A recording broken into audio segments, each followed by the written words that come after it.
Assalamualaikum warahmatullahi wabarakatuh. Perkenalkan kami dari kelompok 5 akan mempresentasikan tentang orientasi pelatihan dan pengembangan. Nama kelompok saya Hilda Ayundrawati dengan NIM 2003012222 dan rekan saya Dian Ayu Lestari 2003012227 dan Muhammad Nizam Rahwani Ramadan dengan NIM 2003012216.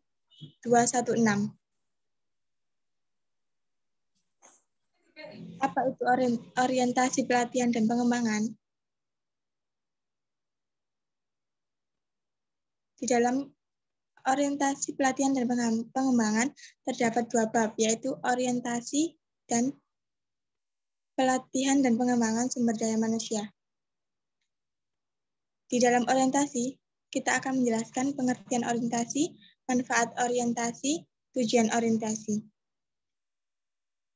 Dan di dalam pelatihan dan pengembangan sumber daya manusia, kami akan menjelaskan tentang pengertian pelatihan dan pengembangan manajemen, tujuan pelatihan dan pengembangan sumber daya manusia, metode pelatihan dan pengembangan, manfaat pelatihan dan pengembangan sumber daya manusia, kelemahan pelatihan dan pengembangan sumber daya manusia, dan pengembangan sumber daya manusia.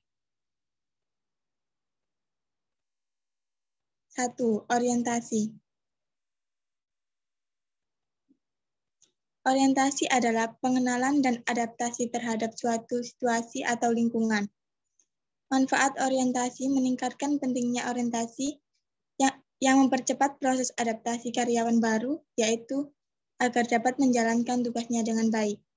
Tujuan orientasi menurut R.S. Smith dalam Marwansyah sebagai berikut. 1. Pengenalan organisasi atau perusahaan. 2. Menyampaikan kebijakan dan praktik-praktik yang penting. 3. Penyampaian informasi tentang benefit dan servis. 4. Pendaftaran program benefit. 5. Pengisian dokumen-dokumen pegawai. Kemudian yang kedua ada pelatihan dan pengembangan sumber daya manusia. Jadi pelatihan dan pengembangan sumber daya manusia adalah aktivitas yang dirancang untuk memberi para pembelajar pengetahuan dan keterampilan yang dibutuhkan untuk pekerjaan mereka saat ini. Jadi yang dimaksud pelatihan ini untuk memperbaiki penguasaan berbagai keterampilan dan teknik pelaksanaan kerja tertentu, rutin dan terinci, serta menyiapkan karyawan untuk melakukan pekerjaan sekarang. Kemudian pengembangan manajemen terdiri atas seluruh pengalaman pelatihan yang diberikan oleh organisasi yang menghasilkan peningkatan keterampilan dan pengetahuan yang diperlukan dalam posisi-posisi manajerial saat ini dan di masa pendatang. Kemudian ada tujuan dari pelatihan, memperbaiki kinerja, kemudian ada memutakhirkan keahlian para karyawan sejalan dengan kemajuan teknologi. Kemudian ada mengurangi waktu belajar bagi karyawan supaya kompeten. Kemudian membantu memecahkan masalah operasional, mempersiapkan karyawan untuk promosi, dan mengorientasikan karyawan terhadap organisasi. Nah, dalam pelatihan dan pengembangan sumber daya manusia, ada beberapa metode pelatihan dan pengembangan. Yang pertama ada job introduction, teknik training.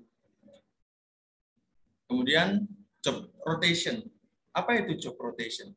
Jadi job rotation adalah pelatihan dilakukan dengan cara memindahkan karyawan dari suatu pekerjaan ke pekerjaan lain. Jadi berotasi. Kemudian yang kedua ada apprenticeship. Jadi apprenticeship itu karyawan belajar dengan karyawan lain yang lebih berpengalaman. Kemudian yang ketiga ada coaching. Nah, di coaching ini manajemen memberikan bimbingan atau contoh model kepada karyawan dalam pelaksanaan pekerjaan rutin mereka. Kemudian di bab yang kedua ada off the job technique. Yang pertama lecture.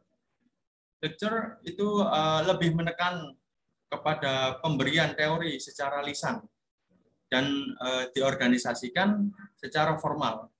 Biasanya digunakan apabila jumlah peserta dalam program banyak sehingga biaya relatif menjadi lebih murah. Kemudian yang kedua ada video presentasi.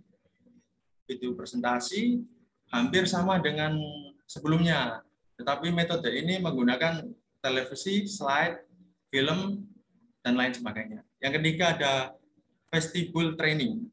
Nah, dalam vestibule training ini dilaksanakan di suatu tempat yang khusus, terpisah dari tempat sebenarnya atau tempat kerja ya, dengan menggunakan peralatan sebenarnya sehingga tidak mengganggu jalannya operasional perusahaan. Yang keempat ada simulasi. Jadi simulasi itu berusaha menciptakan suatu tempat yang serupa dengan kondisi demikian gitu. Yang kelima ada self study. Jadi teknik ini menggunakan model-model tertulis. Kemudian ada kaset-kaset rekaman, ada kaset video yang diberikan kepada peserta pelatihan.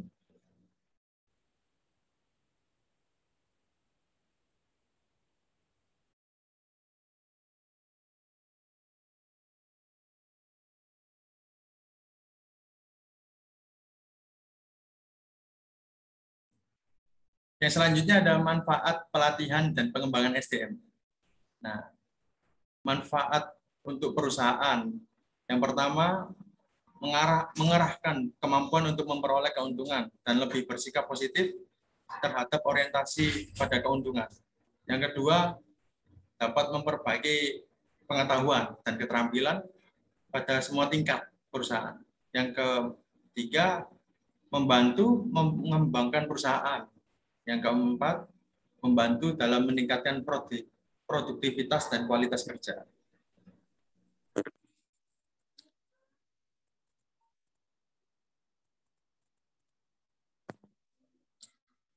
Dan yang terakhir, yaitu kelemahan pelatihan dan pengembangan sumber daya manusia. Beberapa kelemahan pelatihan dapat menyebabkan gagalnya sebuah program pelatihan. Suatu pemahaman terhadap masalah potensial ini harus dijelaskan selama pelatihan para trainer.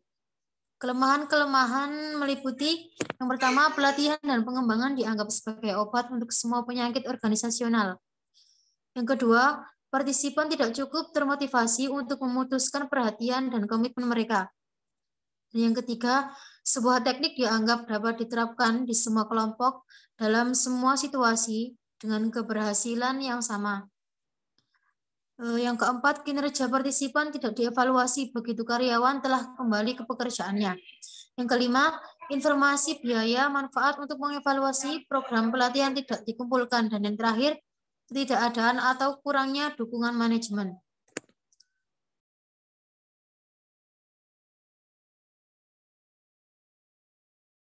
Sekian dari kelompok kami. Bila ada salah kata maupun salah informasi, bisa dimaafkan. Wassalamualaikum warahmatullahi wabarakatuh. Waalaikumsalam warahmatullahi wabarakatuh.